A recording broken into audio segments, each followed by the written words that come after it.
Olá, essa é a aula 9 do curso de Banco de Dados Zoom, onde a gente vai falar sobre representação de dados. Na aula 8, a aula passada, a gente tratou sobre como é que funcionam os dispositivos de armazenamento secundário, onde são na prática armazenados os dados de um banco de dados. Na aula de hoje a gente vai estudar como efetivamente os dados que são necessários para os bancos de dados eles são armazenados nesses dispositivos. A gente já viu na aula passada o conceito de blocos de disco. Então, como nós vimos, os discos são endereçados como um longo arranjo dimensional de blocos lógicos. Nesse caso, o bloco é a menor unidade de transferência para a memória principal. Então, a gente estudou na aula passada como é que os blocos são mapeados para os setores do disco de maneira sequencial. De tal forma que o setor 0 é o primeiro setor da primeira trilha do cilindro mais externo, e o mapeamento prossegue na mesma trilha, depois para as outras trilhas do mesmo cilindro, depois para os outros cilindros do mais externo para o mais interno. Então, cada um desses setores de disco, que é onde a gente já viu onde são os dados são armazenados, são representados, é mapeado para um bloco, né, que forma então uma rede de blocos, um conjunto, uma sequência de blocos, e esses blocos que são usados pelas aplicações para armazenar os dados, tá certo? Então, o que a gente tem aqui é que o endereço 3D, que é cabeça, setor, cilindro, é mapeado para um cilindro 1D, de tal forma que, para um endereço 1D, de tal forma que o bloco N-1 deve estar o mais próximo possível do bloco N. Isso é feito para facilitar o gerenciamento de blocos defeituosos, como, por exemplo, marcar os blocos defeituosos, bad blocks correspondentes. Então, na prática, um bloco ele vai corresponder a um ou vários setores do disco. Por exemplo, dependendo do disco, um bloco pode englobar 2 setores, ou 4 setores, ou 8 setores, ou 16 setores. De fato, quanto maior a capacidade do dispositivo, mais setores um bloco pode conter.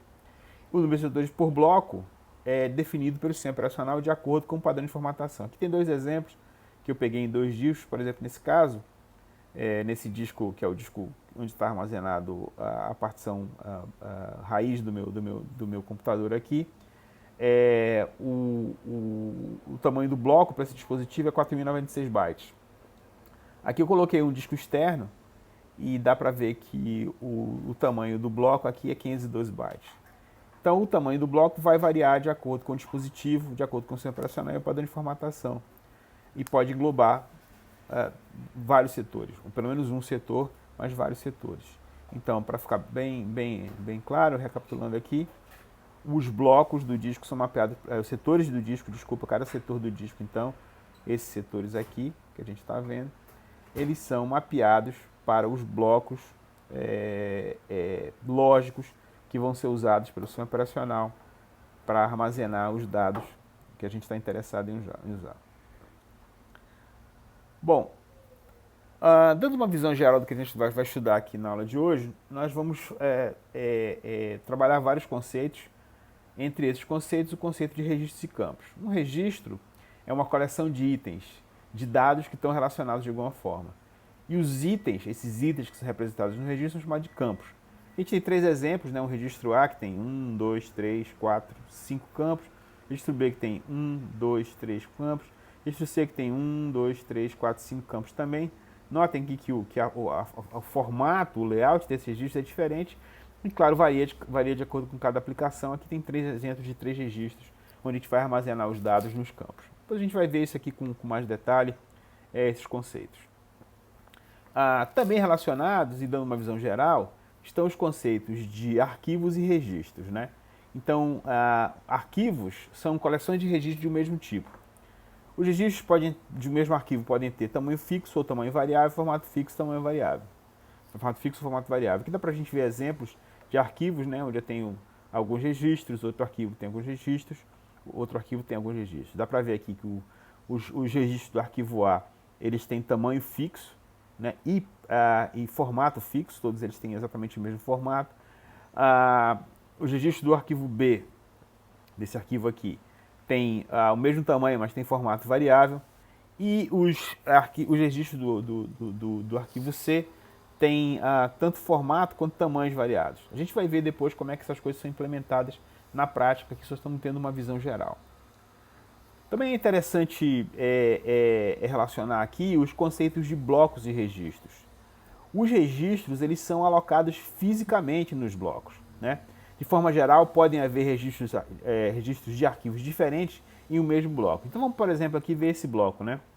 Nesse bloco aqui eu tenho um registro A1, registro A2 e registro B1. Onde o registro A1 e o A2 são do arquivo A e o registro B1 é do arquivo B.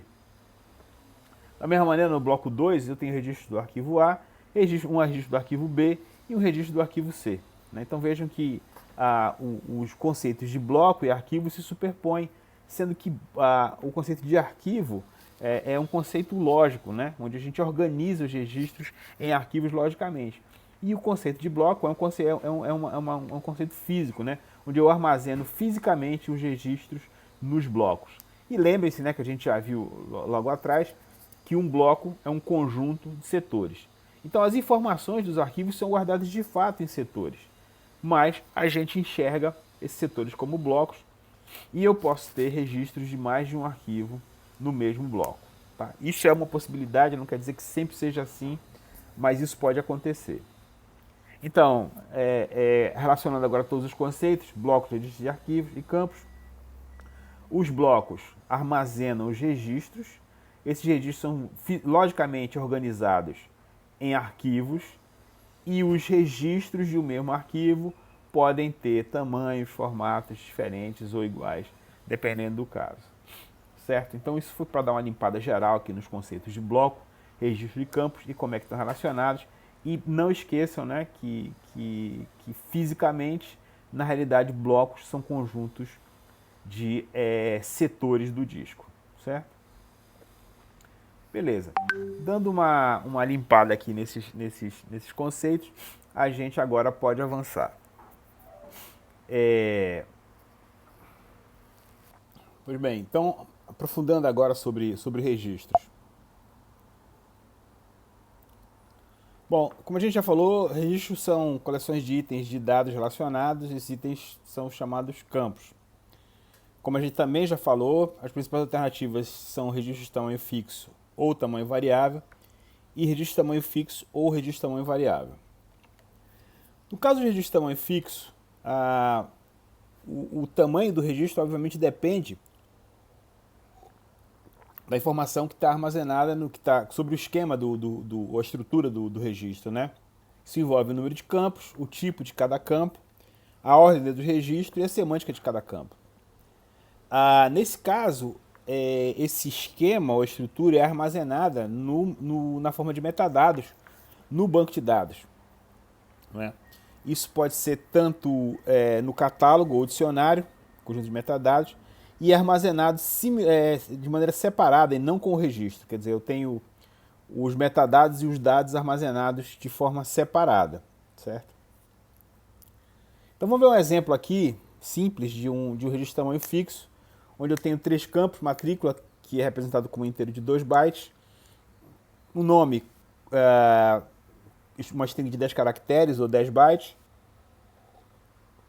e departamento, que é representado por um inteiro de 2 bytes. Então vejam que os registros, nesse caso, eles têm um formato bastante simples, 2 primeiros bytes, depois 10 bytes, e depois 2 últimos bytes. Essa informação permite, então, que eu acesse qualquer um dos campos, baseado na estrutura definida no esquema do banco de dados, que, como eu já falei, fica armazenado separado dos dados explicitamente, né? No caso de registro de formato variável, o próprio registro vai conter informação de formato, ou seja, os registros são autodescritivos. Isso é útil para casos em que os registros são esparsos, ou seja, a maior parte dos campos tem valor null. É também importante no caso de campos passivos de repetição. E se o formato ainda está em definição, não está concluído ainda, pode-se usar também registros de formato variável. Olha aqui um exemplo de um registro de formato variável.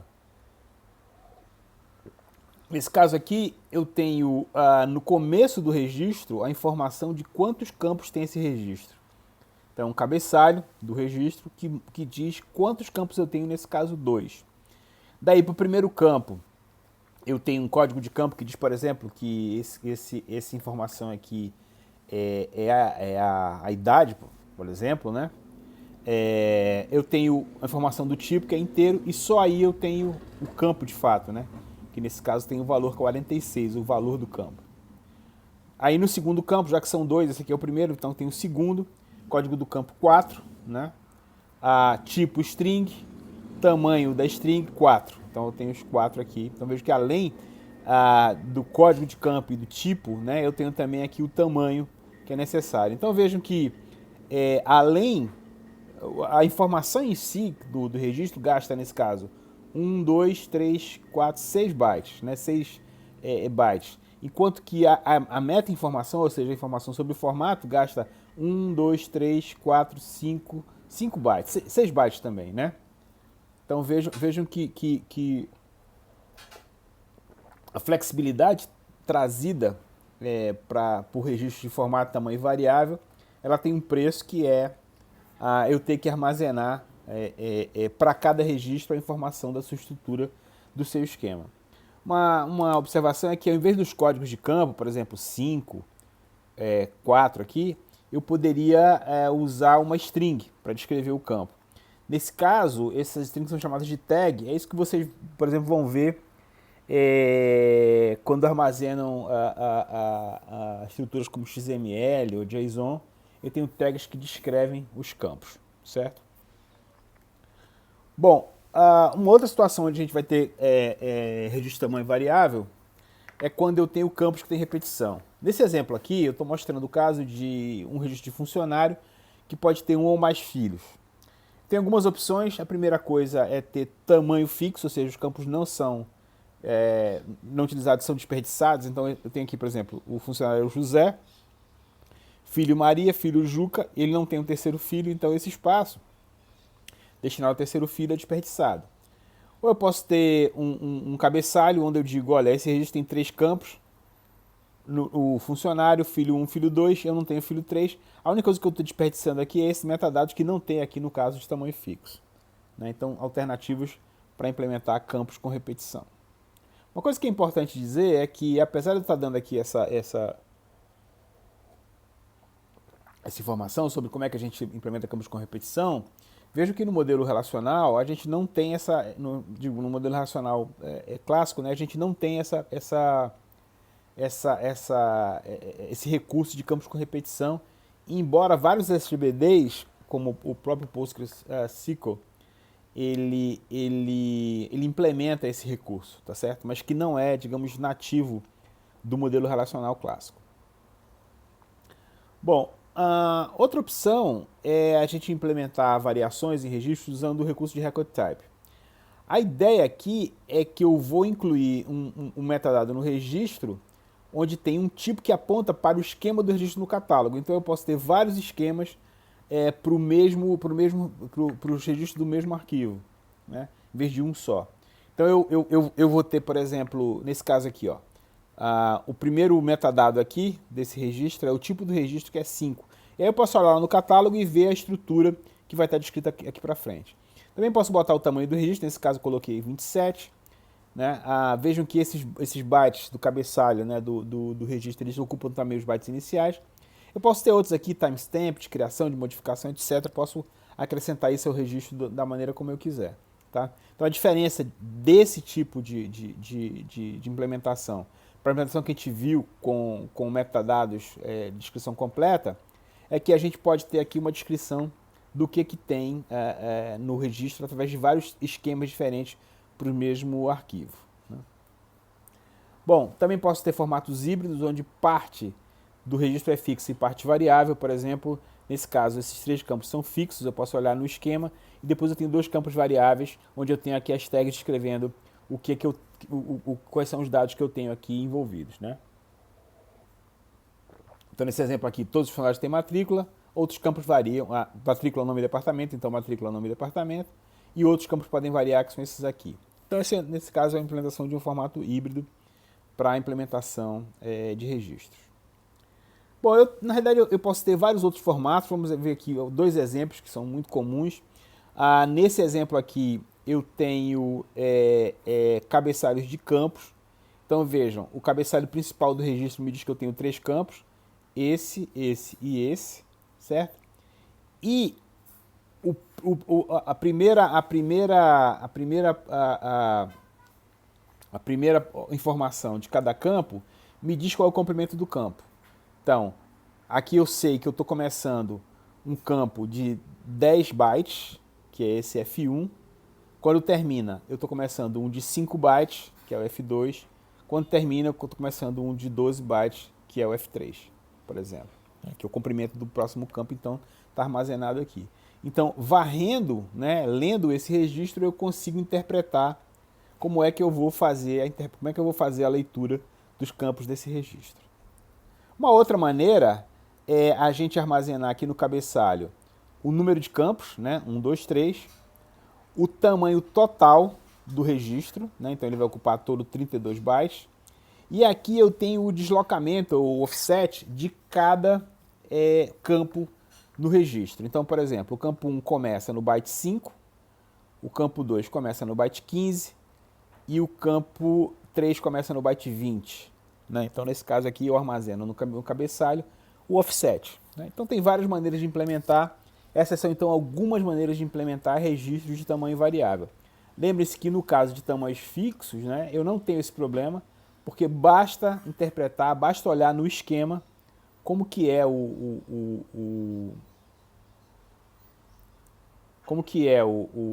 registro. Perdi aqui meu mouse. Pronto, voltei. No caso de registro de formato fixo, basta eu ler no esquema como é que é o formato do registro e eu não preciso dessas informações todas. Mas no caso de formato variável, eu preciso de alguma maneira representar como é que é o formato. A gente viu aqui várias variações, usando códigos de campo ou tags, usando campos com repetição, usando record type, e agora vimos formato híbrido, e outros exemplos, várias implementações. Cada sistema vai implementar esses registros de maneira diferente, viu? Então pronto. Vamos lá. Bom, uma observação aqui é sobre a implementação de valores null para campo, né? Então, como eu posso definir, por exemplo, no comando SQL, que determinado campo permite null e outros não permitem, como é que eu represento o valor null, né? Em geral, ele pode ser representado como um valor reservado. Ou seja, para cada tipo de domínio, para cada tipo de dados, eu posso ter, por exemplo, null no inteiro é de um jeito, em string é de outro, em data é de outro, etc. Isso é interessante, só que cria um problema que é assim, diferentes de representações de null para diferentes tipos de dados. Né? Isso é uma solução, então, um tanto ingênua. Se a gente usar cabeçalhos, uma coisa que é possível é a gente codificar a ausência de atributo ou campo. No cabeçalho, por exemplo, o campo pode ter comprimento 0 se ele for considerado null. Isso só é um problema quando eu estiver implementando strings, né, de comprimento 0, porque pode existir. Uma possibilidade, então, é eu acrescentar um bitzinho, não precisa ser nenhum byte, para cada campo do cabeçalho que pode assumir null. Então, aí, se esse bitzinho tiver, por exemplo, 1, eu posso assumir que ele é null, certo? Bom, todas essas maneiras de representar dados que a gente viu, eles têm a ver com representações de valores de atributos simples, né? Mas, eventualmente, eu quero ter campos que armazenam objetos binários largos ou grandes, ou chamados blobs, né? Binary Large Objects. Por exemplo, eu posso ter um campo do meu registro que é uma imagem, ou um filme, ou um áudio. Né? Obviamente que nesse caso, esse campo sozinho ele vai ocupar vários blocos do meu disco. Né? Esses blocos podem ser contíguos ou podem ser encadeados. Né? Daqui a pouco a gente vai ver técnicas de encadeamento de blocos. Eles podem ser espalhados em vários discos para aumentar inclusive a banda de transferência, se for o caso.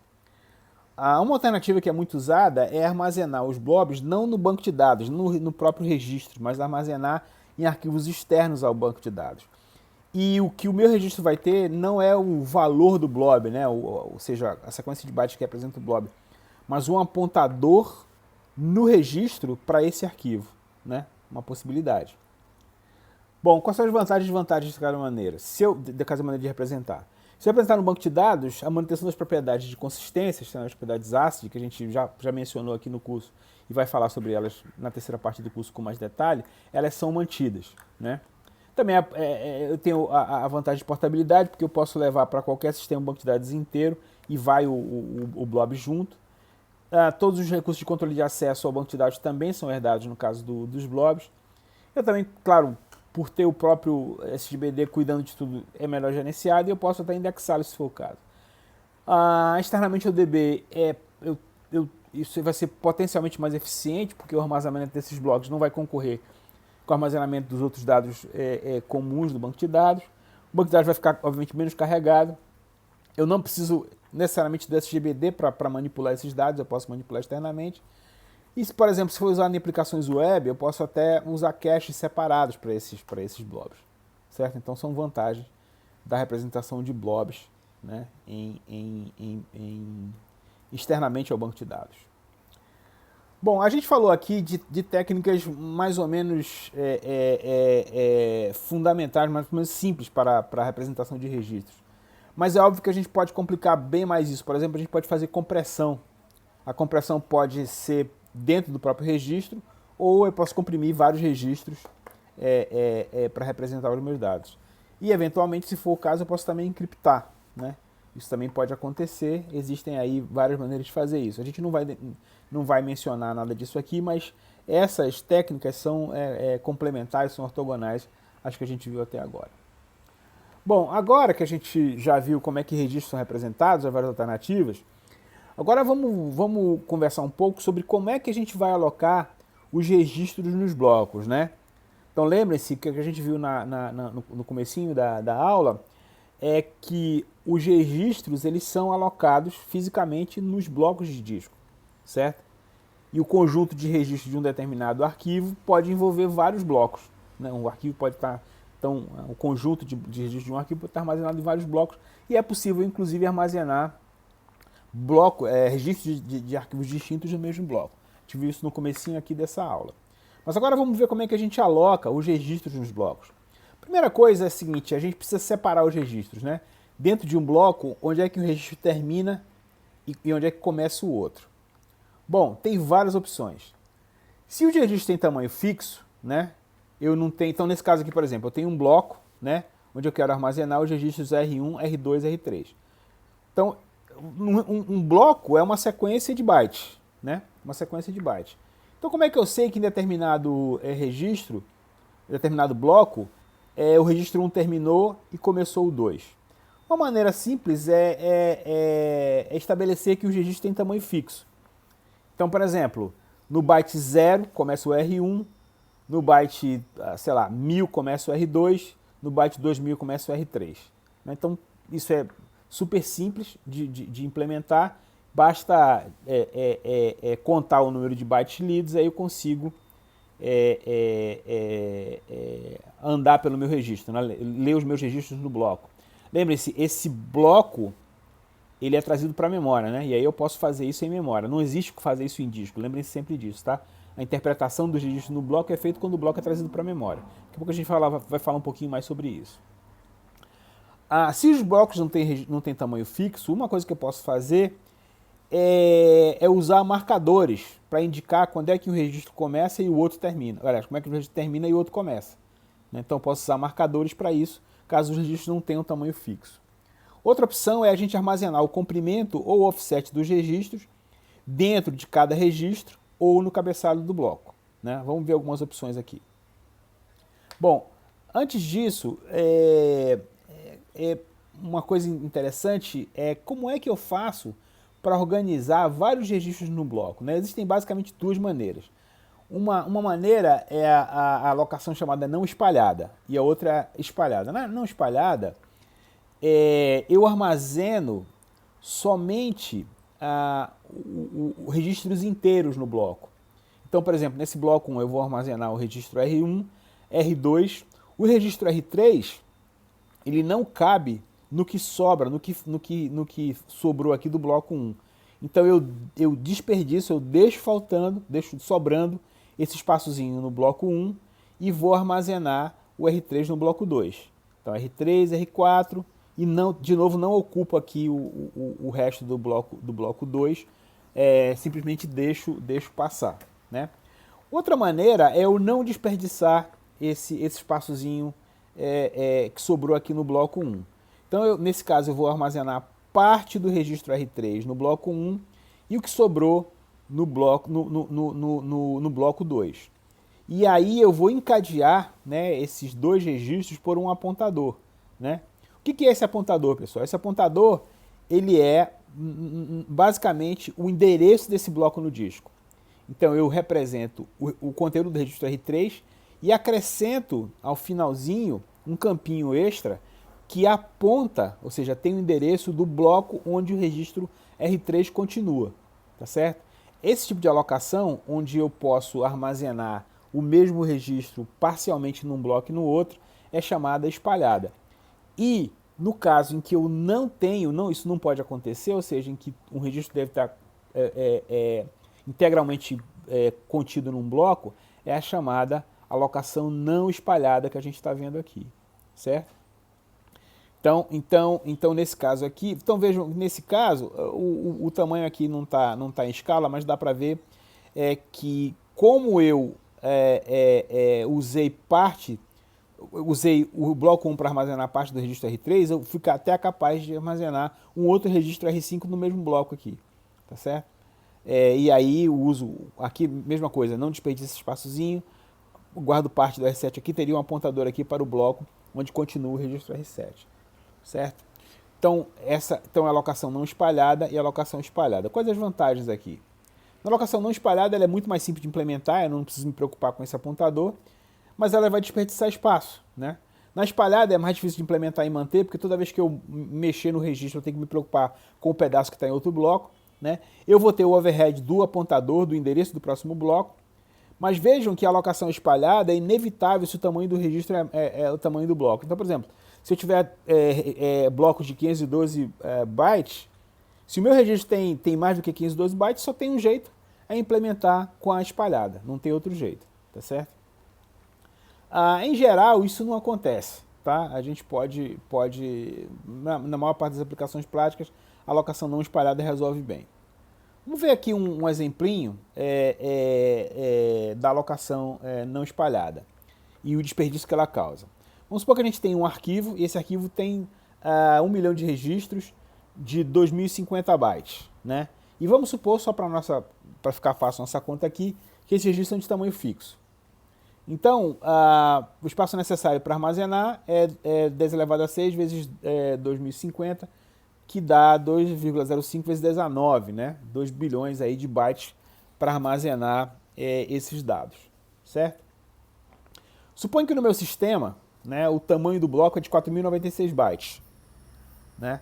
Então, para ocupar esses 10 elevado a 6 registros, né, na alocação não espalhada, eu vou usar exatamente 4.096 vezes 10 elevado a 6, ou seja, 4,10 vezes 19. Por quê?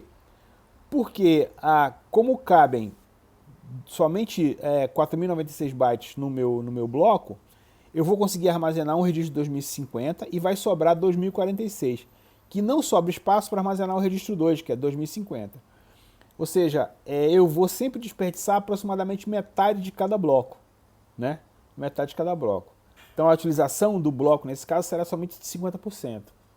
Então, no final das contas, o espaço total desperdiçado para esse arquivo vai ser praticamente a metade de todo o espaço que eu estou ocupando, né? Então, dos meus 4,10 vezes 19, eu vou desperdiçar aproximadamente 2,05 vezes 19 espaço. Então, para vocês terem uma ideia aqui de quanto eu vou desperdiçar se eu usar. Claro, isso é um exemplo extremo, mas vejam o que pode acontecer no limite quando eu utilizo a alocação não espalhada dos dados, certo? Bom, uma outra técnica que pode ser usada para armazenamento de registros em blocos Eventualmente, no caso que a gente viu aqui, por exemplo, aqui atrás, né, eu estava armazenando registros do mesmo arquivo no bloco, né? Mas eventualmente eu posso ter registros de tipos diferentes do mesmo bloco. Isso pode acontecer quando os registros são frequentemente acessados em conjunto, né? E eu quero alocá-los próximos, porque, por exemplo, nesse exemplo aqui que eu estou dando, né? Toda vez que eu acesso uma conta, suponho que eu quero também recuperar os depósitos dessa conta. Então eu posso armazenar no mesmo bloco o registro das contas e o registro dos depósitos, né? Para recuperar juntos as contas e os depósitos. Então, por exemplo, quando é que vai ser útil? Se uma consulta como essa aqui, ó, eu quero recuperar o número da conta, o nome do cliente, a data dessa conta e o valor da conta nessa data, juntamente onde esse data e o valor são dados do depósito, certo? Então eu quero recuperar não só a conta, mas também os depósitos dessa conta, né? Então, se esse tipo de consulta for comum, vale a pena a gente usar agrupamentos de registros distintos no mesmo bloco. Mas se não for, por exemplo, se eu quero somente recuperar os dados das contas, então pode ser interessante não usar esse tipo de organização. Uma coisa que é importante, pessoal, e a gente vai estudar aqui isso em várias oportunidades, vocês percebam que qualquer uma das duas consultas ela tem que ser respondida pelo sistema, independente de como é que está a implementação física, né, desses registros no arquivo. Agora, o que está em jogo para escolher uma representação ou outra é a eficiência das operações, tá certo? Então, isso é importante porque a gente vai ver que, tipicamente, quando a gente quer melhorar o desempenho dos sistemas de banco de dados, a gente não vai mudar a consulta, né? Porque lembrem, a consulta em SQL ela é declarativa, ela não diz como é que a operação vai ser realizada. Então, o que eu posso mudar é a organização física dos dados, né? Para que essa operação seja feita com mais eficiência ou com menos eficiência. Esse aqui é um exemplo, a gente vai ver outros exemplos nas próximas aulas. Algumas até nessa aula mesmo, mas vai ter outros exemplos em outras aulas e eu vou chamar a atenção quando for o caso aqui. Então vejam, independente de como o meu banco de dados está implementado, nesse caso aqui usando o agrupamento, né, eu vou ter que responder tanto a consulta Q1 quanto a consulta Q2. O que eu estou dizendo é que se essa consulta for mais frequente, né, eu vou atender melhor os requisitos de desempenho se eu armazenar desse jeito e não de um jeito onde eu só armazeno contas no bloco 1 e depósitos, por exemplo, em outro bloco, certo? Então, uma coisa importante é que na prática, né, essas implementações são fixas nos SGBDs e alguns SGBDs me deixam fazer, parametrizar, escolher como é que eu vou representar. Mas, em geral, essas opções são mais ou menos fixas, certo? Bom, da mesma maneira, eu posso escolher dividir os meus registros em vários blocos, né? Isso além daquela opção de alocação espalhada que a gente viu. Então, por exemplo, sempre que eu tenho registros híbridos com uma parte fixa ou uma parte variável, pode ser interessante a gente armazenar registros fixos num bloco e registros variáveis no outro bloco. Por exemplo, quando essa parte variável ela é raramente acessada com a parte fixa. Então essa é uma outra maneira da gente implementar, outra opção de implementar registros. Então, como vocês podem ver, existem várias maneiras diferentes de implementar registros, né? O que eu estou mostrando aqui para vocês são opções de implementação que vão depender de cada caso, tá certo? Bom, agora que a gente já estudou os registros e como é que os registros são alocados nos blocos, né? Bom, então, só antes de eu seguir aqui, lembrem-se que para acessar os dados que estão num determinado bloco, esse bloco é lido do disco para a memória, daí eu posso trabalhar. Aí eu vou interpretar o que tem ali dentro, né? Não tem essa de interpretar o que está em memória secundária inicialmente, né? Eu tenho que trazer para a memória principal. Daqui a pouco a gente vai ver isso aqui com calma. Bom, agora vamos tentar entrar em cada registro e ver como é que os vários elementos de dados, os campos, são representados dentro dos registros. Então, assim, por exemplo, dado um esquema de uma tabela como esse aqui, né, que tem um inteiro, que é uma chave primária, um nome, que é um char de 20, uma descrição, que é um varchar de 200, make, char 10, fazendo referência a company name, como é que são representados isso? Como é que eu represento os valores de atributos, tuplas e referências num SGBD? Bom, é mais ou menos do mesmo jeito que a gente faz em memória, né? Por exemplo, eu posso ter inteiros de 2 bytes curtos ou 4 bytes longos, né? E aí a representação binária dos números inteiros são representados. No caso de valores do domínio dos reais, com ponto flutuante, também é parecido com o que é feito em memória, vocês já estudaram isso em outros cursos aqui no curso de vocês. Mantice de N-bits, expoente de M-bits, né, igual como é feito, por exemplo, em memória, né, bem parecido. Né. Valores alfanuméricos geralmente tem vários esquemas de codificação, um que é bastante popular é esse, acho que 2, onde cada caractere é mapeado para um inteiro e você faz a representação inteira desse dado. Né. Tem uma diferençazinha aqui entre a implementação dos tipos char e varchar. No tipo char, né, o tamanho é sempre fixo. Então, mesmo que você não use todos os bytes, o armazenamento vai usar todos os bytes. Né? Então, por exemplo, o meu tipo aqui é char 8, né? Meu domínio aqui é char 8, e eu represento uma string de 4 caracteres. Então, tudo bem, as 4 posições seguintes são desperdiçadas. Né? Uma maneira de evitar que isso aconteça é usar string de tamanho variável ou varchar, onde eu tenho um caractere null que vai indicar que a representação terminou. Então, por exemplo, nesse caso aqui, gato, né? Eu armazeno GATO e um caractere de terminação dizendo que a string terminou aqui, e esses outros 4 bytes que vêm a seguir, que poderiam ser usados para armazenar palavras com mais do que 4 caracteres, eles podem ser reusados por outro campo, por exemplo. Né? Isso vai tornar, inclusive, esse registro do qual esse campo participa um registro de tamanho variável. Outra maneira é codificar o tamanho, como a gente até já viu em alguns casos lá na frente, no caso de registro, onde eu digo aqui, o primeiro byte me diz quantos bytes eu tenho que ler no próximo para implementar varchar, quantos bytes eu tenho que ler para ler um valor válido. E esse 8 que tem aqui funciona como limite. Né? Então, por exemplo, eu tenho aqui que esse campo vai usar 4 bytes, e o próximo já é o valor mesmo, GATO, representado, claro, como a gente já viu. No caso, o valor binário de um inteiro que representa o caractere. Então, são maneiras de representar o varchar, dependendo aí do sistema.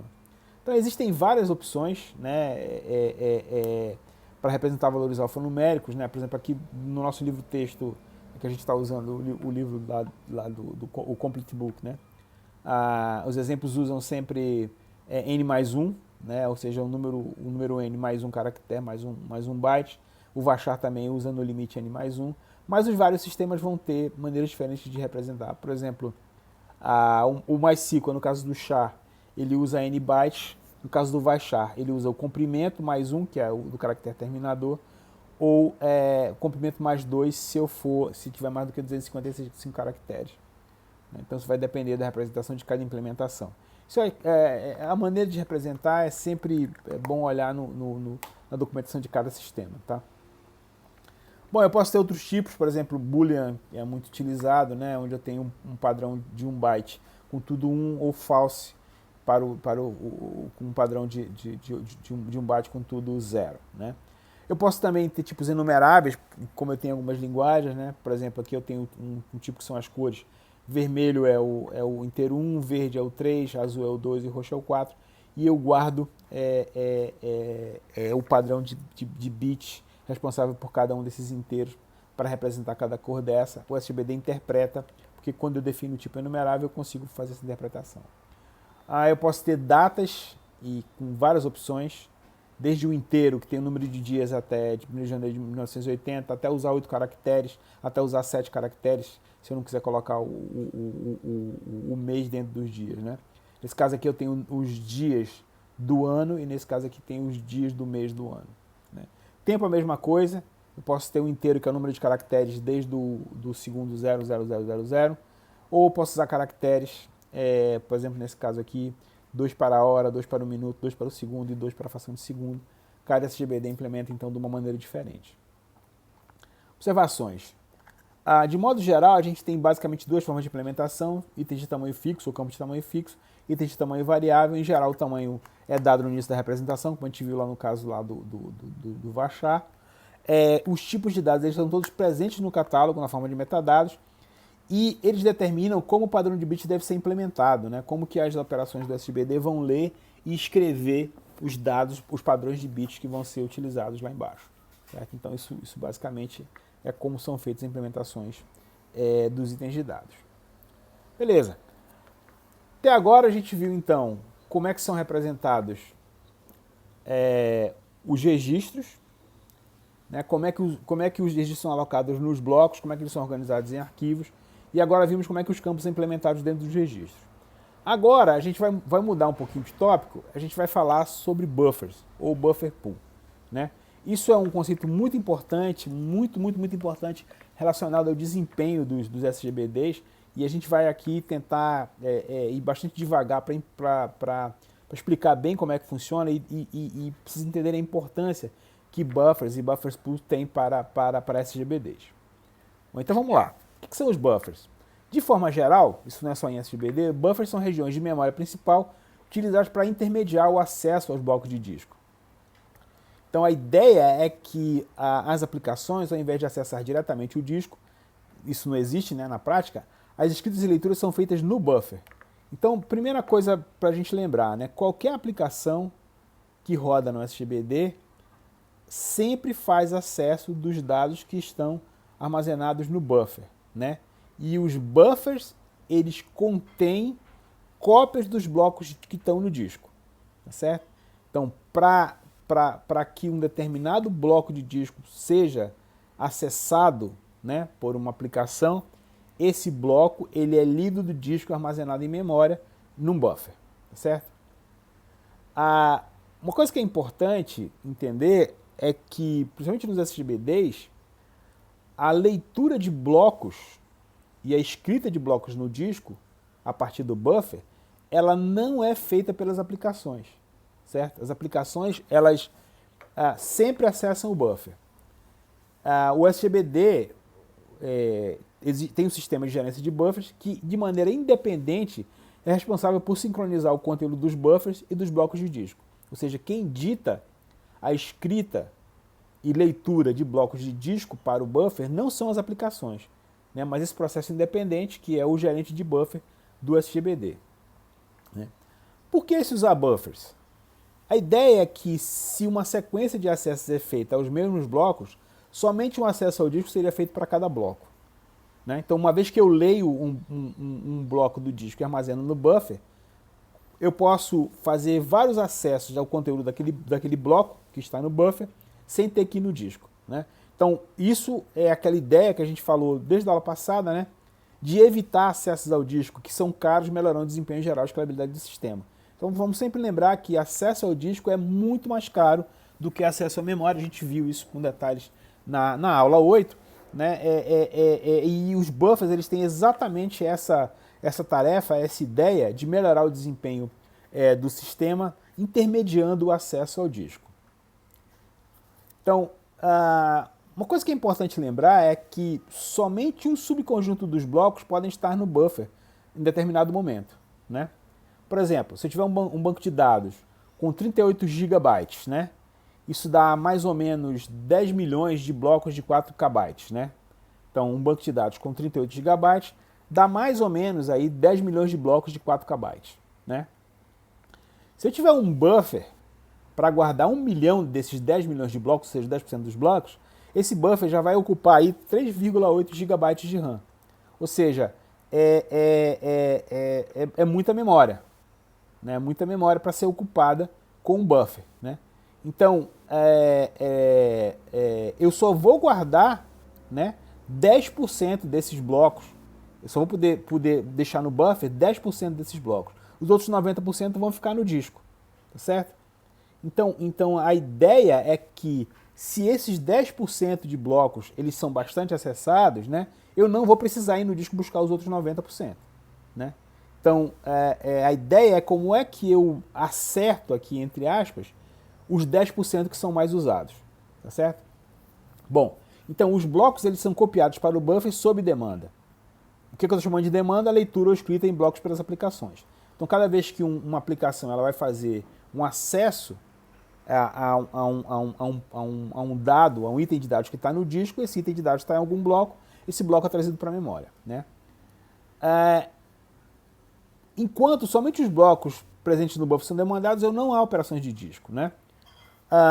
Mas quando o buffer enche, ou seja, quando o conjunto de blocos no meu buffer, o meu buffer está totalmente tomado, e eu faço um acesso a um bloco que não está no buffer, eu preciso repor esse bloco. Né? Eu preciso retirar um dos blocos do buffer para atender a demanda por um novo bloco. Vamos ver se a gente consegue entender aqui a medida, com um exemplinho aqui. Bom, primeiro vamos para alguns conceitos. Então, nessa figurinha aqui, eu estou vendo essa primeira matrizinha aqui, ela me representa um buffer, onde esse buffer ele tem 1, 2, 3, 4, 5, 6 posições ou quadros, tá certo? Cada quadro ocupado por um bloco de disco é chamado, na terminologia nossa aqui, de página, tá certo? Então aqui eu tenho, nesse momento, 1, 2, 3, 4 páginas, ou seja, 4 blocos que vieram do disco para o buffer, né? E 2 quadros vazios onde eu posso colocar novas páginas, novos blocos. Né? Então, nesse caso aqui, o bloco 7, né? aqui é o banco de dados, onde eu tenho 12 blocos de disco, numerados aqui convenientemente de 1 a 12, né? Cada um das posições desse vetorzinho é um bloco de disco. Né? Então, nesse momento, estão no buffer o bloco 7, o bloco 2, o bloco 5 e o bloco 9. O bloco 6, por exemplo, não está aqui, nem o 10, nem o 12, nem o 1, nem o 4 e assim por diante. Tá certo? Então, as páginas são blocos que estão presentes no buffer, nesse caso aqui eu tenho 4 páginas, e um quadro ou frame é um espaço no buffer para receber um bloco. Então veja que ainda tem espaço aqui nesse buffer, nesse exemplinho, eu tenho aqui um espaço ainda para 2 blocos virem no disco e se tornarem páginas no buffer. Tudo bem? Então vamos lá. Como é que eu vou preencher esse buffer? Então, primeira coisa é a aplicação, meu programa de aplicação, ele requisita um item de dados e esse item de dados está num determinado bloco. Por exemplo, vamos supor que ele esteja no bloco 7. Então eu vou ler o bloco 7. Então esse bloco 7 vai ser copiado do disco para o meu buffer. Né? Então aqui o buffer em cima e o disco embaixo. Certo? Então aqui está o buffer e está aqui o disco. Então o que eu estou fazendo aqui é ler o primeiro bloco. Faço uma outra requisição que pede para ler o bloco 2. Então o bloco 2, de novo, é copiado do disco em memória numa página, num quadro, gerando uma página no meu buffer. O bloco 5, certo? Também foi lido e tal. Bom, se eu precisar de ler de novo o bloco 5 já está em memória, né? Ele já está no buffer. Então eu não preciso ir no disco buscar, eu economizo uma leitura do disco, né? Uma ida no disco. Nesse caso aqui, então, das 4 requisições, B7, B2, B5 e B5 de novo, eu só fui no disco 3 vezes, porque o próximo acesso ao bloco B5 pela aplicação já é feito direto no buffer, certo? Sem eu precisar ir no disco copiar. Mesma coisa para B2. Minha próxima requisição pede para ler o bloco B2. O bloco 2 já está no buffer, então eu não preciso ler de novo. Não preciso ir no disco. Né? B2 de novo, né? B9, uma nova requisição. Esse bloco não está no buffer, então o sistema de gerência de buffer sabe que ele tem que buscar esse bloco no disco e carregar num frame ali no meu buffer, o que foi feito aqui agora. Certo? Então vejam, aí o B5, de novo o B5, ele já está no buffer, eu não preciso ler de novo. Então vejam que ao todo, né, das 1, 2, 3, 4, 5, 6, 7, 8 requisições de leitura, eu só fiz 4 idas ao disco. Então eu economizei metade das minhas idas ao disco. Né? Vejam que se mais leituras forem requisitadas para esses blocos que estão no buffer, eu não preciso ir no disco. Né? Então a pergunta é, como é que eu faço para para manter isso aí, a gente vai ver daqui a pouco, vamos respondendo daqui a pouquinho. Vamos ver outras situações aqui. Bom, isso, no exemplo anterior, a gente viu requisições para leitura de páginas. Mas como é que funciona no caso de escritas, né? Então suponha agora que eu vou ler B1, B1 não está, eu vou ter que carregar, carreguei naquele frame, só para continuar o exemplo. Agora eu quero escrever em B2, né? Agora não é mais uma leitura em B2. Agora eu quero escrever, eu quero alterar algum dado que está num registro representado no bloco B2, né? Então essa escrita é feita normalmente no buffer, tá certo? Então nesse momento, né, que eu escrevi em B2, esse bloco 2, né, que está no buffer, ele já não tem o mesmo conteúdo do bloco 2 que está no disco, eles estão diferentes, tá certo? Mas eu não preciso ainda, nesse momento, escrever no disco. Aliás, é desejável, é esperado que eu não tenha que escrever no disco. Por quê? Porque eu não quero acessar o disco, eu quero evitar esse acesso ao disco para economizar essa escrita que é custosa, que tem um custo, como a gente já viu nas aulas passadas, tá certo? Então eu não quero escrever no disco, quero evitar que escreva. Então eu só escrevo no buffer e deixo, e não é feita uma escrita necessariamente no disco, nesse momento, tá certo? Então vamos continuar nosso exemplo. Eu vou ler o B5, B5 já está, o buffer 5 já está no buffer, eu não preciso trazer do disco para a memória. A leitura em B2 já vai ler o bloco B2 modificado. Eu também não preciso ir no disco, né? Agora eu quero escrever o bloco 6, né? Veja que o bloco 6 ele não está no buffer, né? Então, para qualquer acesso, eu tenho que primeiro copiar esse bloco 6 na memória. Então o bloco 6 é copiado e é alterado. E nesse momento, agora eu tenho também o bloco 6, que foi copiado para a memória, com conteúdo alterado, modificado, diferente da sua contrapartida no disco, que é o bloco 6. Então nesse momento eu tenho dois blocos, o bloco 2 e o bloco 6, diferentes do seu conteúdo. Eu não escrevi no disco ainda e não vou fazer essa escrita até que seja necessário. Vamos já ver uma situação onde é necessário, certo? Ok. Vou ler B2, está tudo bem, está modificado. Posso ler B6, também está modificado, né? Então vejam que desses acessos todos, eu só precisei ir no disco uma vez para acessar, para poder modificar o bloco B6, né? Então, 1, 2, 3, 4, 5, 6, 7 acessos, né? 7 pedidos de operações, 7 demandas. Nesse caso, eu tenho tanto leituras quanto escritas. Eu só fui no disco uma vez, que foi para recarregar o bloco B6, certo? E lembrem-se, para deixar bem claro, tanto o bloco 2, que foi modificado aqui, quanto o bloco 6, que foi modificado aqui, as páginas representantes do bloco 2 e 6, elas estão diferentes dos blocos originais do disco. Então, nesse caso, o meu buffer e o meu disco estão inconsistentes, certo? Bom, leio B5, né, mais um acesso que está no buffer, sem problema. Legal. Bom, agora, então a gente viu aqui o preenchimento do bloco, né? O preenchimento do buffer, desculpa. Vimos aqui como é que eu faço a modificação das escritas em páginas. E agora, vamos ver como é que é feita a reposição e vamos ver como é que é feita também a escrita em disco. Aproveitar aqui o exemplo para ver as duas coisas. Então, eu tenho aqui o meu buffer. Ele tem os blocos 7, 2, 5, 9, 1 e 6, sendo que 2 e 6 foram modificados no exemplo anterior. Legal. Agora eu quero ler o bloco B3. O bloco B3, ele não está no buffer, né? E eu não tenho quadros livres para trazer esse bloco 3 para o meu buffer. Então alguém vai ter que sair, né? Eu vou ter que tirar alguém do buffer, né, para poder trazer o bloco B3. E eu vou escolher aqui, usando uma política de reposição qualquer, daqui a pouco a gente vai falar sobre política de reposição, mas suponho que a vez, por causa da política de reposição, independente da que eu estiver usando, é o bloco 7. Né? Então o buffer está cheio, eu vou fazer reposição. Então eu vou tirar o bloco 3, o bloco 7 da memória e vou colocar no seu lugar o bloco 3. Né? Percebam que nos exemplos anteriores eu não tinha feito nenhuma modificação sobre o bloco 7. Tá certo? Então eu posso simplesmente apagá-lo da memória, do buffer, e colocar no seu lugar, sobrepor com o bloco 3. Pronto, o bloco 3 está lá.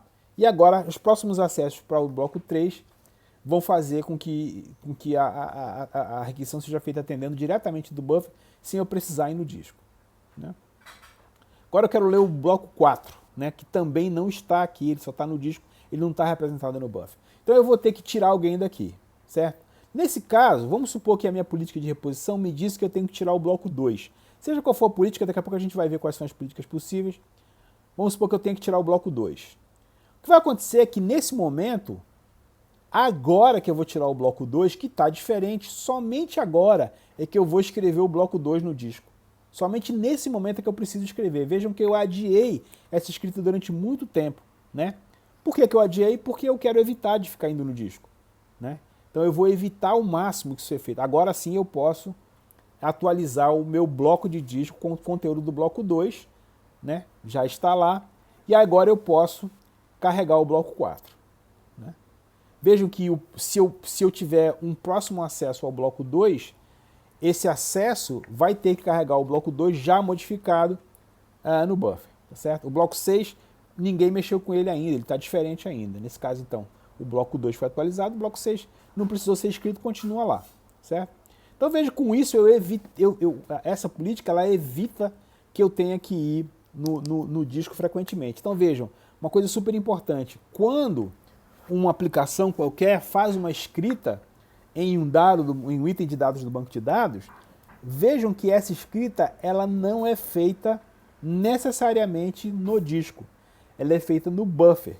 E ela é eventualmente propagada para o disco quando for o caso de ser feito pelo mecanismo de gerência de buffer. Né? Por exemplo, nesse exemplo aqui que eu dei, isso aconteceu quando a página, né, que estava suja, diferente do que estava no banco de dados, ela foi retirada do buffer. Existem outras razões, mas essa é a razão principal e mais importante. Tá certo? Então vejam, quando uma aplicação faz um update, um delete, um insert no banco de dados, não necessariamente essa operação ela é feita no disco. Ela é feita no buffer, com certeza precisa ser feita, e eventualmente ela é feita no disco, mas não necessariamente naquele momento. Ela é adiada até o momento que precisa ser feita. Bom, já falamos como é que são os buffers, como é que eles funcionam, como é que eles são operados, como é que é feita a reposição. Agora, deixa eu falar um pouco sobre o conceito de buffer pool. O que é o buffer pool? Na realidade, o SGBD ele vai utilizar um único buffer para todas as aplicações. Ou seja, eu não tenho um buffer único para todas as aplicações. Ou todas as transações, como a gente vai ver, que é o mais correto falar na próxima parte do curso, a gente vai ver que o mais correto é falar em transação e não em aplicação. Então todos os SGBDs eles vão usar, ou seja, todas as aplicações, todas as transações no SGBD vão usar um único buffer, né? Esse buffer é então chamado de buffer pool. Por que é um buffer pool? Porque ele é um pool de buffers utilizados por todas as aplicações, né? A ideia do buffer pool é que várias aplicações podem reusar as mesmas páginas. Ou seja, se uma determinada aplicação trouxer um bloco para o disco, transformar numa página do buffer, a próxima requisição, mesmo feita por outra aplicação, vai utilizar esse acesso sem precisar ir no disco de novo. Tá certo? Então eu vou usar um único buffer, que é o chamado buffer pool. Né? De novo, lembrando que a gerência do buffer é independente do sistema operacional e ele não interfere com o mecanismo de memória virtual, né? Porque ela depende por exemplo, das políticas de reposição de blocos de páginas no buffer, né? Certo? Bom, algumas heurísticas que são usadas para garantir que eu não vou precisar acessar com muita frequência os blocos do disco. Algumas, por exemplo, são blocos com alta probabilidade de uso futuro são pré-carregados no buffer. Então o SGBD pode prever a probabilidade de uso futuro de alguns blocos e pré-carregar no buffer para que quando o acesso seja feito ele já esteja no buffer e não preciso fazer de novo. Né? Eu posso ter também o conceito de blocos pregados, ou pinned blocks, que são blocos que são essenciais ou frequentemente acessados. Por exemplo, o catálogo do banco de dados. Toda vez que eu quero checar como é que eu vou ler os dados do meu bloco, né? Como eu vou interpretar o registro, muito frequentemente eu tenho que ir no catálogo. Então, como o catálogo é parte do banco de dados, eu posso pegar os blocos que tem que armazenar no catálogo e pregar no meu buffer para eu não ter que ir frequentemente no disco, tá certo? Bom, como é que é feita então a gerência do buffer pool? Quando uma página é requisitada pela primeira vez, um bloco do disco é requisitado pela primeira vez e não está no buffer, ele é colocado num frame livre, né? E aí o buffer pool usa uma variável chamada pin count, que conta quantos processos ou quantas aplicações precisam dessa página pregada, né? Então, uma ou duas ou três ou quatro, né? Quanto mais utilizado é. Quando o SGBD escreve na página na memória, ela é marcada como suja. Nesse momento, então, essa página e o seu bloco correspondente no disco eles são diferentes, né? Já sabemos disso. Uma coisa importante também é que somente páginas que não estão pregadas podem ser substituídas. Enquanto eu tiver alguém que precisa daquela página, eu preciso manter ela lá, né? É claro que eventualmente eu vou ter que vitimar uma das páginas, porque, por exemplo, eu preciso acessar e eu não tenho espaço no buffer, eu vou ter que trocar essa página de qualquer maneira, né? Existem várias políticas de substituição, são parecidas com as políticas de cache, por exemplo. A LRU, ela vai substituir a página que foi menos recentemente usada, né? Então aqui está sendo há mais tempo sem ser usada, né? Eu também posso ter uma política baseada em relógio, onde todas as páginas que foram trazidas a partir de um determinado instante no tempo, elas podem sair da página, do buffer, eu posso escolher qualquer uma delas, né? A most recently used, eu também posso tentar retirar a página que foi usada mais recentemente. É uma política possível, né? Existem vários SGBDs usam políticas diferentes, né? Algumas observações super importantes sobre o buffer pool. Bom, precisam de convir comigo que quanto maior o buffer pool, maior a probabilidade de um bloco requisitado estar na página, né? Portanto, quando eu vou implementar, quando eu vou rodar um SGBD, é importante que a máquina, que o computador que roda esse SGBD, ele tenha bastante memória RAM, né? No limite, se o meu tamanho de memória RAM for igual ao meu tamanho de disco, fica tudo sempre no buffer, né? E eu nunca vou precisar ir no disco, né? Depois do primeiro acesso. É claro que isso, na prática, como os bancos de dados são muito maiores do que na prática do que a memória que eu tenho disponível, o buffer vai ser menor, né? Mas quanto mais RAM eu tiver, quanto maior for o meu buffer pool, maior a probabilidade de um bloco requisitado estar em uma página, e aí eu não preciso ficar indo no disco com muita frequência. Isso aumenta bastante o desempenho do meu sistema, tá certo? Então é muito importante que eu consiga ter bastante RAM para rodar um SGBD. Bom, se o meu banco de dados for pequeno o suficiente, eventualmente ele vai caber inteiro no buffer pool. E não vai haver acesso a disco depois dos blocos carregados, né? Uma vez que eu carrego o bloco, né, eu nunca mais vou acessar o disco para acessar blocos daquele banco de dados. Então, para bancos de dados pequenos, é uma vantagem enorme ter um buffer pool que cabe inteiro, aliás, ter um buffer pool que consiga abranger inteirinho os blocos daquele banco de dados, né? Uma questão importante que deve ter ficado na cabeça de vocês é o seguinte: bom, nesse momento aqui, né, em que a minha página, né, ela foi alterada no buffer, mas não foi alterada no disco, o que acontece se eu perder esse conteúdo de memória, né? Por exemplo, se eu tiver uma falha de energia, né? Bom, nesse caso, realmente, as atualizações feitas pelas aplicações, elas não vão ser refletidas no disco. Eu vou perder esses dados, né? Então essa situação é uma situação de falha, né, que é muito importante. Então as atualizações são perdidas antes que a página seja escrita em disco, se a memória falhar. A solução para isso é um mecanismo de recuperação de falha baseado em logs, que a gente vai estudar na terceira parte do curso, né? Vejam que isso dá um certo trabalho, é um mecanismo um tanto sofisticado. Mas vejam que a outra alternativa seria a gente escrever no disco a cada escrita, né? Ou seja, atualizar o disco a cada escrita no buffer. Isso iria inviabilizar o uso de sistemas de banco de dados, porque o número de escritas ia ser tão grande, né, que eu ia demorar muito para fazer o conjunto todo de escritas. Então vejam a importância do buffer para melhorar o desempenho dos sistemas. Quer dizer, mesmo correndo o risco de haver falha, e para lidar com esse risco, mesmo eu tendo que implementar mecanismos de recuperação de falhas, que a gente vai estudar na terceira parte do curso, mesmo assim vale a pena a gente ter buffers, porque isso diminui bastante, melhora bastante o desempenho do sistema, né?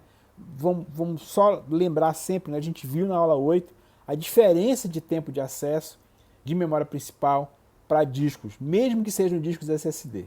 Né? Então vale muito a pena você ter buffers e ter buffers grandes para poder melhorar a probabilidade do bloco que você está requisitando estar em memória. Então buffer é um aspecto buffer pool é um aspecto super importante em SGBDs, embora crie algumas confusões. Né? A gente vai ver já aqui algumas delas. Algumas dessas confusões estão relacionadas à representação de endereços de bloco de registro. Né? A gente já viu aqui que por várias razões eu quero ter indireções, ou seja, eu quero ter apontadores, né, que apontam para blocos de dados dentro do sistema de arquivos. Então, como é que são esses endereços e como é que isso é feito? Vamos já estudar agora nesse momento aqui. Bom, o que são direções? Então, como é que eu referencio registros? Como é que eu faço uma referência a um registro? Como é que eu aponto para um registro? Isso, por exemplo, no caso de chaves é assim que é feito, né? Eu aponto para um registro, né? De chaves estrangeiras. Eu tenho várias opções, desde usar o endereço físico do registro, né, dentro de um bloco, até usar em direções. Né? Então eu posso endereçar determinado registro dentro de um bloco. Né? Vejam que para endereçar o registro eu preciso saber em que bloco ele está. Então o endereço físico de um registro envolve também saber o endereço físico do bloco do registro, do bloco onde esse registro está fisicamente implementado. Né? Eu posso fazer isso diretamente, eu posso usar em direções. Vamos ver aqui alguns exemplos. Bom, primeira coisa, o endereço do registro é o endereço do bloco que contém o registro, mais o offset, ou seja, qual é a posição desse registro dentro do bloco, né? Qual é o byte onde inicia esse registro dentro do bloco. E o endereço do bloco, a gente já sabe, desde a aula 8, né? Que envolve o ID do dispositivo, qual é o disco que contém o bloco, cilindro, trilha e o setor ou bloco dentro dessa trilha, né?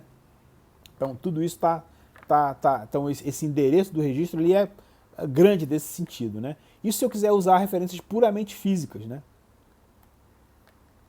Da mesma maneira, eu posso ter então nesse caso aqui, só para recapitular aqui, referência puramente física, onde eu tenho o endereço do registro formado pelo endereço do bloco mais o offset no bloco, né? E eventualmente o endereço do bloco ele é um endereço que envolve outros componentes. Né? Então essa referência é puramente física.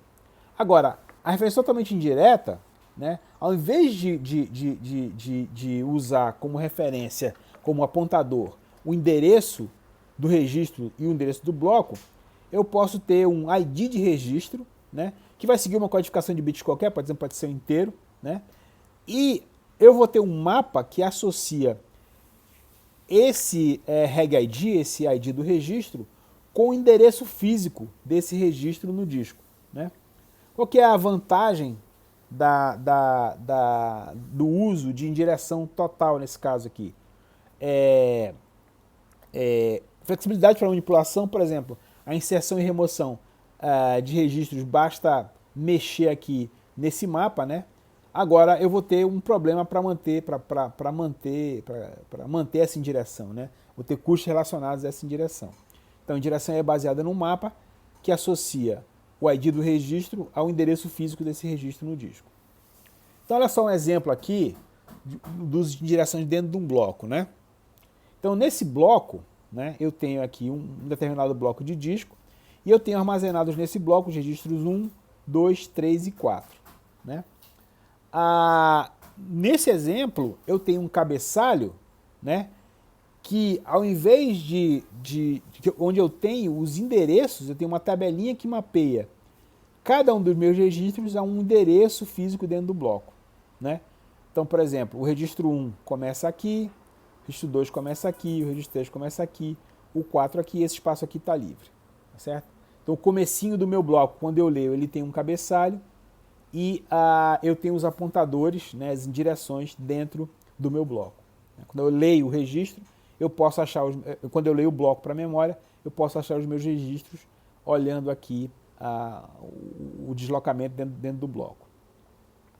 O cabeçalho do bloco, então, ele é uma informação que descreve o bloco, está disposto no início do bloco, ele pode conter o ID do arquivo, pode identificar, por exemplo, uma relação ou um banco de dados, o ID do bloco, diretório de registros, que é esse, que são esse cabeçalho, essa parte do cabeçalho aqui. Eu posso também ter um apontador para espaço livre, eu posso ter um tipo do bloco, por exemplo, se ele é um de overflow, um registro do tipo 4, sei lá, tipo 2, tipo 1, e um ponteiro para outros blocos do mesmo tipo e um timestamp. Né? Então, num cabeçalho de bloco, eu posso aproveitar a parte do bloco para descrever o bloco, descrever o que acontece dentro do bloco. Né? Bom, quando o bloco é trazido para a memória, né, para o buffer pool em memória, o endereço agora não é mais o endereço de bloco de disco, mas sim o endereço de memória principal. Né? Lembrem que agora as aplicações vão fazer acesso ao buffer pool. Né? E o gerente de buffer vai usar outras tabelas de endereços. Aplicações de referências feitas a partir da memória devem ser refeitas. Então, por exemplo, eu posso ter o endereço de memória M1 apontando para o endereço lógico L1 e assim por diante. Bom, o que acontece é que toda vez que eu trago um bloco para a memória, as referências que são feitas aos blocos físicos precisam passar agora para referências em memória. Né? Essa transformação de referência, também chamada de point swazzling, é um mecanismo usado toda vez que eu carrego um bloco do disco para a memória. Veja que ainda é necessário acessar a tabela de tradução, mas as próximas referências elas vão ser mais rápidas. Então, vamos ver um exemplo aqui. Eu tenho aqui no disco um bloco 1 e um bloco 2.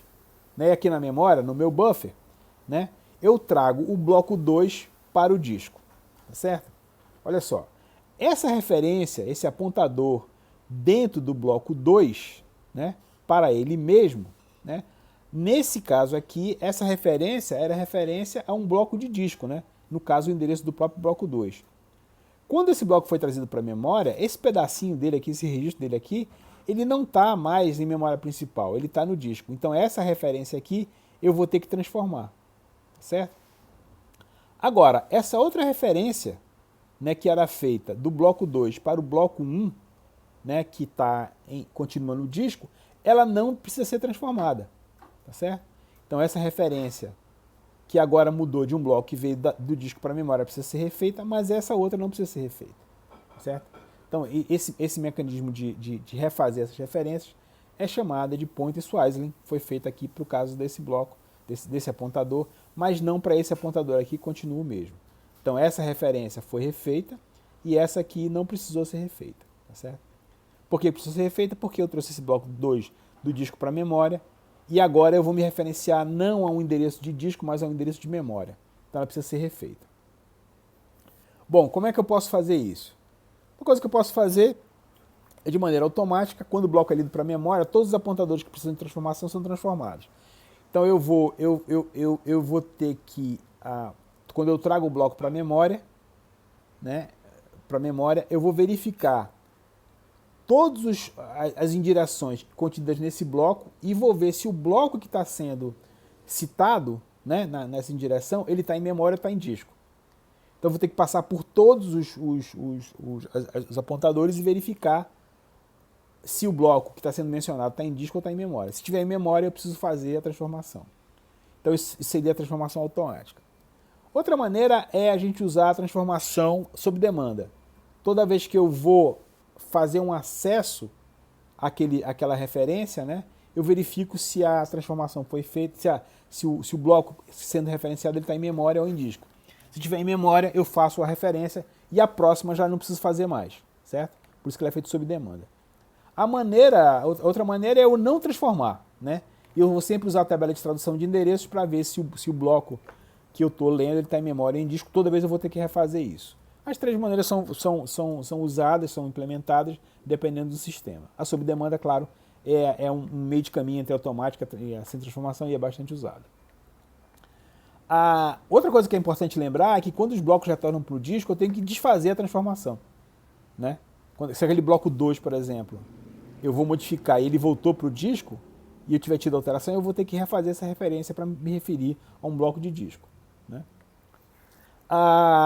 Uma coisa importante é que, eventualmente, eu vou ter outros blocos em memória que se referem ao bloco em memória que eu levei para o disco. Né?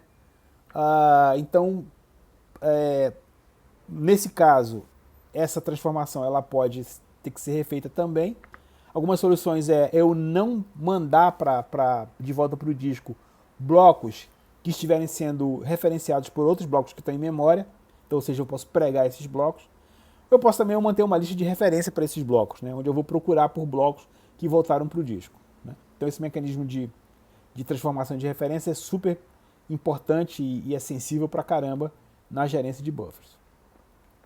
Bom, até agora a gente falou de operações mais ou menos de leitura de disco. Agora, se eu tiver que fazer modificações, como é que elas são implementadas em registros? Bom, as operações físicas são as principais operações que demandam reorganização da estrutura e armazenamento. Né? Remoção e inserção são as mais importantes. Né? Até porque uma modificação pode ser vista como uma remoção e inserção. E geralmente no caso da modificação, se eu não modificar os valores, o tipo do valor, eu não preciso reorganizar os dados. Né? A remoção e inserção são muito frequentes e demandam mais cuidado quando são feitas no disco. Então, opções para a remoção. Falando sobre remoção primeiro. Primeiro, eu posso fazer remoção física, eu posso liberar o espaço imediatamente. Né? E remoção lógica eu posso marcar como removido, né? E eventualmente, quando eu tiver a chance, eu posso reorganizar os dados. Uma coisa interessante sobre a remoção lógica é que quando eu removo um item de dados logicamente, ou seja, eu marco como removido, eu posso reusar o espaço, né? Para outras inserções, por exemplo. Né? Eu posso, por exemplo, demandar o encadeamento dos registros marcados como removidos. Formas de eu marcar a remoção: caractere especial, usando um campo especial, ou utilizando um mapa que me diz o que foi removido. Então, toda vez que eu vou acessar, eu tenho que usar um mapa para ver o que foi removido. Né? Eu também posso ter a remoção física. Né? Nesse caso, na remoção física eu tenho um custo de mover os registros válidos de tal forma a liberar o espaço ocupado por registros removidos. Isso pode ter um custo muito grande, pode ser que eu tenha que ir no disco fazer isso muitas vezes. Isso é ruim, não é legal. Então, por isso que remoção lógica é interessante. O problema da remoção lógica é, eventualmente, eu vou ter espaço perdido. Né? Eu vou ter os registros removidos que vão ficar sem uso, marcas de remoção, eu vou ter que, eventualmente, encadear os registros. Então, eu tenho um overhead associado aos problemas de remoção lógica de registros. No caso de indireções, o que acontece quando as referências a um apontador, um registro, ele é removido? Eu posso ter um apontador que não aponta para ninguém. Por exemplo, quando eu removo um registro referenciado por uma chave estrangeira, por uma foreign key, como é que eu faço na implementação, né, em física em disco, como é que eu faço com essa referência? Né? Uma possibilidade é usar o que é chamado de tombstone, ou uma lápide. Né? Ou seja, eu deixo uma marca no mapa ou no local onde estava o registro. Vamos ver aqui um exemplo. Então, por exemplo, eu tinha num bloco e eu tenho esse registro que estava lá no bloco. Né? Então, quando eu removo esse registro, eu coloco no lugar dele, uso parte do espaço do registro e coloco lá uma lápide, né? um tombstone, né? Onde aqui indica assim, olha, aqui jaz um registro, existia um registro aqui, ele foi removido. Né? Veja que eu não posso reusar esse espaçozinho, mas o resto do registro eu posso remover. Né? Nesse caso, eu posso usar um tombstone para resolver esse problema. Quando eu uso indireções, né, eu posso ter um mapa onde eu tenho o ID do registro e, ao invés do local onde o registro está armazenado, eu posso colocar lá um tombstone. Né? Veja que eu não posso reusar esse ID, porque eventualmente eu posso querer usar esse ID e ele não está mais lá, eu preciso saber que ele não está mais lá. Então eu não posso reusar essa entrada do mapa, tá certo? Ela precisa ficar aqui para sempre, até que eu reorganize o arquivo como um todo. Né? Então, os tombstones, nesse caso, são usados para marcar os do registro no mapa de alocação. Nesse caso, eles são colocados, fisicamente no disco, no registro para marcar a remoção, e nesse caso, eles são feitos no mapa de alocação. Né? Eu também posso usar esses IDs aqui, cada registro armazena um ID, ao seguir o apontador, eu posso verificar se ele leva para o registro correto. Então, quando esse cara aqui é removido, quando eu mudo o ID, se eu não levar para o registro correto, eu sei que ele foi removido. Nesse caso está corretinho, foi para o 377, mas se estiver diferente, eu sei que o registro que estava aqui foi removido. Né? Também posso ter chaves, né? Acrescentar um valor de chave ao apontador. Ao seguir o apontador, vejo se ele leva a chave correta. Então, se a chave não estiver correta, eu sei que ele foi removido. Certo? Bom, no caso de... Então, esse foi o caso de remoção. No caso de inserções, o caso mais simples é quando eu tenho arquivos sequenciais, a gente vai ver isso na próxima aula. onde eu vou inserir o novo registro no fim do arquivo. Se houver uma lista de removidos, eu posso reaproveitar o espaço. E eu preciso ter um tratamento especial se os registros são de tamanho variável, porque eventualmente eu vou ter que me preocupar com a ausência, com a sobra de espaço, né? Caso mais complicado é quando os arquivos são ordenados. Eu posso deixar um espaço disponível na vizinhança para inserção, ou posso usar uma área de overflow. A gente vai ver isso quando estiver vendo inserções em arquivos na próxima aula. No caso das inserções, algumas questões são importantes. Quanto de espaço livre deve ser deixado por bloco telecilindro? Quão frequente deve ser a organização da área de arquivo de overflow? E a gente vai estudar isso na próxima aula. Bom, então era isso. A parte de registros, arquivos e blocos, representação de dados, era isso que a gente tinha para falar. Então pronto, até a próxima aula.